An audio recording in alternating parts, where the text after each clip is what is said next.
Hi friends, welcome to another video. கொஞ்ச நாளைக்கு முன்னாடி வந்து ஒரு வீடியோ போஸ்ட் பண்ணியிருந்தேன். கார் ஸ்ட்ரீம் வந்து ஆண்ட்ராய்டு ஆட்டோவில் கனெக்ட் பண்ணிவிட்டு நம்ம வந்து யூடியூப் வந்து பார்க்கலாம் அப்படிங்கிற மாதிரி. எனக்கு கிட்டத்தட்ட வந்து பார்த்திங்கன்னா ஒரு நாளைக்கு ஒரு 50 கமெண்ட் ஆச்சு வருது, எனக்கு லிங்க் வேணும் அப்படின்னு சொல்லிட்டு.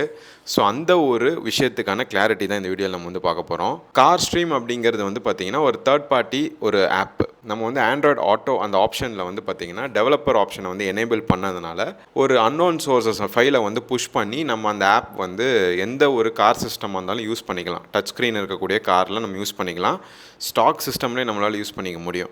அது வந்து எப்போ இருந்துச்சு அப்படின்னு பார்த்தீங்கன்னா ஆண்ட்ராய்டு 14க்கு உள்ளே இருக்கக்கூடிய அந்த ஆண்ட்ராய்டு வேர்ஷன்ஸ் இருந்திருக்கும்ல, பழைய வேர்ஷன். அதுக்கு வந்து எந்த ஒரு பிரச்சனையும் இல்லாமல் ஒர்க் ஆகிட்டு இருந்துச்சு. ஆண்ட்ராய்டு 14க்கு அப்புறம் வந்து பார்த்திங்கன்னா கொஞ்சம் அந்த சாஃப்ட்வேர்லாம் வந்து என்ன பண்ணியிருந்தாங்கன்னா பார்த்தீங்கன்னா இந்த தேர்ட் பார்ட்டி சாஃப்ட்வேர்ஸ்லாம் யூஸ் பண்ணாத அளவுக்கு அந்த சாஃப்ட்வேரில் இருக்கக்கூடிய அந்த லேயர்ஸ் வந்து ரொம்பவே ஸ்ட்ரிக்டராக கொண்டு வந்தாங்க. அதனால் நம்ம வந்து டெவலப்பர் ஆப்ஷனை எனேபிள் பண்ணி ட்ரை பண்ணி பார்த்துட்டு இருந்தோம். பட் வந்து ஆண்ட்ராய்டு 14, 15 அந்த அதுக்கப்புறம் வரக்கூடிய லேட்டஸ்ட் வேர்ஷனுக்குலாம் வந்து பார்த்திங்கன்னா இந்த கார் ஸ்ட்ரீம் அப்படிங்கிற அந்த ஆப் வந்து சப்போர்ட் ஆகிறது இல்லை. ஸோ நீங்கள் நிறைய பேர் வந்து கமெண்ட் பண்ணுறீங்க, இந்த மாதிரி வந்து அந்த லிங்க் அனுப்புங்க ப்ரோ அப்படின்னு சொல்லிட்டு. பட் வந்து அந்த லிங்க்கே அனுப்புனாலுமே வந்து உங்களுடைய இப்போ இருக்கக்கூடிய ஆண்ட்ராய்டு வேர்ஷனுக்கு வந்து அது சப்போர்ட் ஆகாது அப்படிங்கிறது நம்ம புரிஞ்சுக்கணும். ஸோ அதுக்கு ஆல்டர்னேட்டாக வந்து பார்த்திங்கன்னா ஏஏடி அப்படின்னு சொல்லக்கூடிய ஒரு ப்ரௌசருமே வந்து அவைலபிளாக இருக்குது அந்த GitHub அப்படிங்கிற அந்த வெப்சைட்டில். அண்ட் நிறைய வெப்சைட்லேயுமே அவைலபிளாக இருக்குது.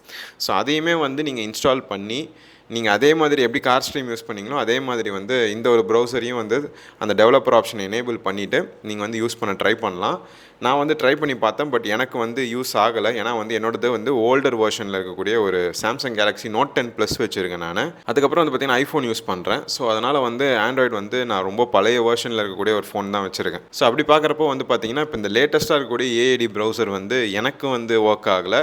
உங்களுக்கு வந்து ஒர்க் ஆகுதா அப்படிங்கிறத கமெண்ட் செக்ஷனில் சொல்லுங்கள். இந்த கார் ஸ்ட்ரீம் ஆப்க்கான ஒரு கிளாரிஃபிகேஷன் வீடியோ தான் இது. இப்போ இருக்கக்கூடிய லேட்டஸ்ட் ஆண்ட்ராய்டு வெர்ஷனுக்கு வந்து அந்த ஒரு பர்டிகுலர் ஆப் வந்து ஒர்க் ஆகலை அப்படிங்கிறது தான் நான் உங்களுக்கு தெரிவிக்கிறேன்.